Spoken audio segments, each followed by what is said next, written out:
नमस्कार दोस्तों, आपका अपनी चैनल प्रियंकाज वे पे स्वागत है। मैं प्रियंका पांडे।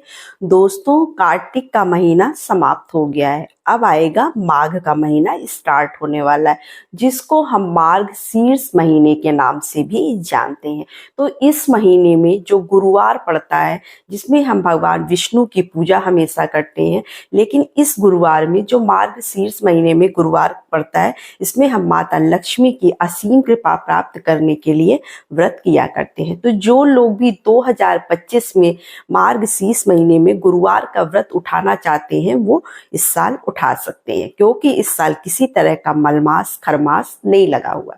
तो मैं आपको यहाँ पर बताऊंगी कि बिल्कुल सरल विधि से आप माता लक्ष्मी की असीम कृपा किस तरह से प्राप्त कर सकते हैं। जो लोग व्रत नहीं भी करते हैं, वो भी माता लक्ष्मी को प्रसन्न करने के लिए उनकी पूजा आराधना कैसे करें।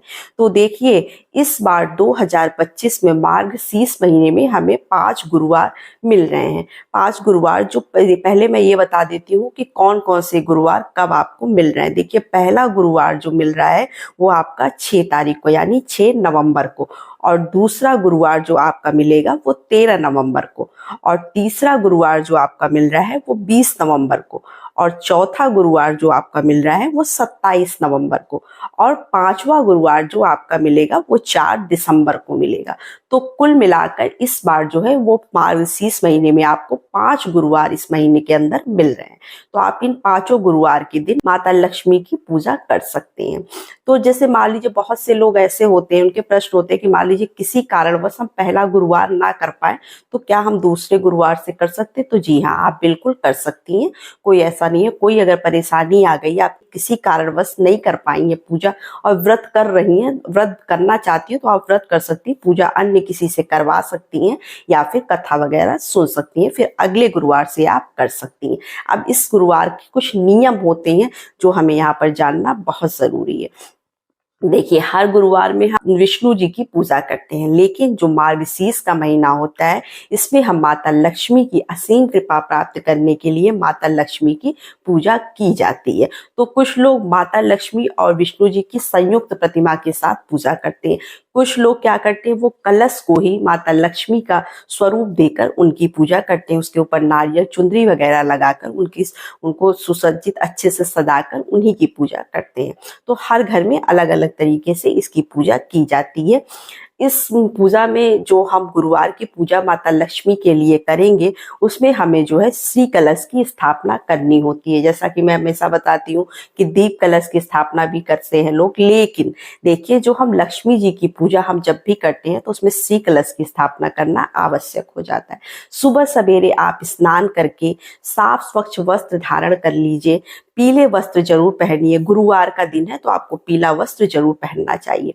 पीला वस्त्र पहनकर हम माता लक्ष्मी की एक हम चौकी लगा लेंगे। उसके ऊपर जो है हमें लाल या पीले रंग का वस्त्र बिछा लेंगे और फूलों का आसन देकर माता लक्ष्मी को विराजमान करेंगे। देखिए, आप चाहे तो लक्ष्मी जी की प्रतिमा विष्णु जी के साथ भी विराजमान कर सकते हैं। दोनों लोगों की साथ प्रतिमा रखकर भी पूजा कर सकते हैं। चाहे तो अगर आपके घर में सिर्फ लक्ष्मी जी की पूजा करी जाती, तो आप सिर्फ लक्ष्मी जी की कलश के ऊपर नारियल रखकर उनको स्वरूप देकर भी पूजा कर सकते हैं, या फिर लक्ष्मी जी की सिर्फ मूर्ति रखकर भी पूजा कर सकते हैं।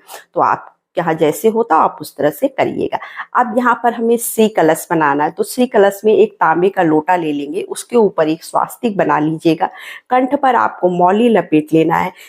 कलश के अंदर पहले थोड़ा सा गंगा जल डालने के बाद पानी डाल दीजिएगा। उसके अपने घर का शुद्ध जल, उसमें हमें एक सुपारी डालनी है।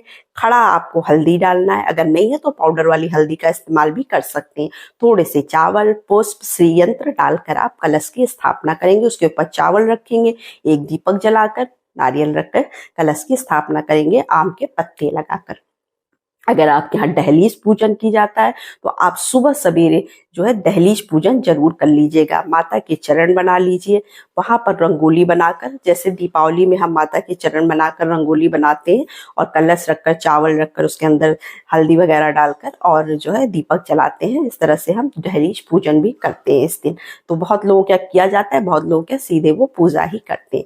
तो आपके यहाँ जैसे होता है आप वैसे करिए। उस तरह से हमें करने के बाद क्योंकि सर्वप्रथम हम किसी भी पूजा में पहले गणेश जी की पूजा करते हैं। तो देखिए गणेश जी की आपके पास मूर्ति छोटी है तो आप उसकी पूजा कर सकते हैं, वरना आप कोई ना सुपारी रख लीजिए, उनको गणेश जी का स्वरूप मानकर उससे भी आप पूजा कर सकते हैं, मौली वगैरह चढ़ाकर। तो इस तरह से हमें पूजा करनी होती है। और देखिए माता लक्ष्मी की पूजा में आप पैसे रुपए जरूर रखिएगा, धन से संबंधित चीजें, या फिर आप कोई सोने का सामान कुछ रखकर पूजा जरूर करिएगा उस दिन। अगर नहीं है तो फिर आप जो है पैसे रुपए से पूजा कर सकते हैं। कहते हैं मार्गशीर्ष महीने में अगर माता लक्ष्मी की किसी के घर में धन का अभाव है, पैसा नहीं रुकता है, या फिर जो है पैसे का कोई स्रोत नहीं है, तो अगर इस दिन हम इस गुरुवार के दिन अगर हम श्रद्धा भाव से माता लक्ष्मी की पूजा करते हैं तो हमें उनकी असीम कृपा प्राप्त होती है और कभी भी हमारे घर में धन वैभव की कमी नहीं होती है। तो आप ये करके जरूर देखिएगा। अगर आप देखिए व्रत नहीं भी रखते हैं तो भी आप माता लक्ष्मी की पूजा जरूर करिएगा। उसके बाद जो है आप भोग में माता लक्ष्मी को कुछ भी भोग लगा सकते हैं, कोई भी मिठाई या कुछ किसी भी चीज का भोग लगा सकते हैं। अगर आप व्रत रख रहे हैं तो देखिए मीठे से व्रत रखा जाता है, माता लक्ष्मी का व्रत मीठे से रखा जाता है, तो आप मीठा खा के ही व्रत रखिएगा। चाहे तो आप पूरी खीर बना सकते हैं या आप मीठी कोई भी चीज बना सकते हैं। माता लक्ष्मी को आप दूध और चीनी का भोग जरूर लगाइएगा। और जो भी आप प्रसाद बनाएंगे, जिस टाइम भी आप बनाएंगे, भले ही आप पूजा करने के बाद प्रसाद बनाते हैं, तो साफ बनाकर माता लक्ष्मी को भोग जरूर लगाइएगा उसे। तो इस तरह से हमें करना चाहिए। माता लक्ष्मी की आरती करेंगे, चाहे तो आप कपूर से भी आरती कर सकते हैं, कपूर से आरती करना बहुत अच्छा माना जाता है, तो आप कपूर से आरती जरूर करिएगा। और अष्टदल कमल बनाकर ही उस कलश की स्थापना करिएगा। तो इस तरह से हम पूजा करेंगे। मार्गशीर्ष महीने का जो किताब आता है उसमें से आप कथा जरूर पढ़ लीजिएगा। अब जो लोग व्रत रखते हैं, देखिए मान लीजिए बहुत से लोग ऐसे होते हैं जो बृहस्पतिवार का व्रत यानी गुरुवार का व्रत हमेशा रहते हैं, वो मार्गशीर्ष महीने में भी रहते हैं और वैसे भी वो लंबे टाइम तक रहते हैं, मतलब उनका व्रत चलता ही रहता है बृहस्पति का।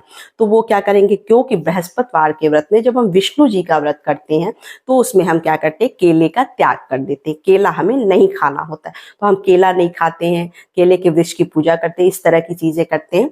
तो वो क्या करें, जैसे इसमें ऐसा कोई नियम नहीं होता, इसमें आप केले का भोग भी लगा सकते हैं, केला खा भी सकते हैं, केले के वृक्ष की पूजा भी कर सकते हैं, सब कुछ। बृहस्पतिवार के व्रत में भी केले की वृक्ष की पूजा की जाती है, बस केला खाया नहीं जाता, उसका वो त्याग कर देते। लेकिन आप जो मार्गशीर्ष महीने में बृहस्पतिवार का व्रत रखेंगे, इसमें आप केला खा सकते हैं। तो अगर आप चाहिए तो खाइए, नहीं चाहते तो मतलब ऐसा कोई उसमें मना नहीं है। जैसे बृहस्पतिवार में मना होता है, केला नहीं खाया जाता है।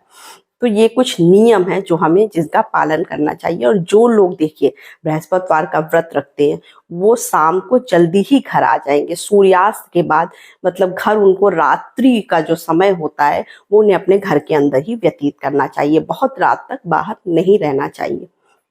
शाम को भी दिया बत्ती कर सकते हैं आप।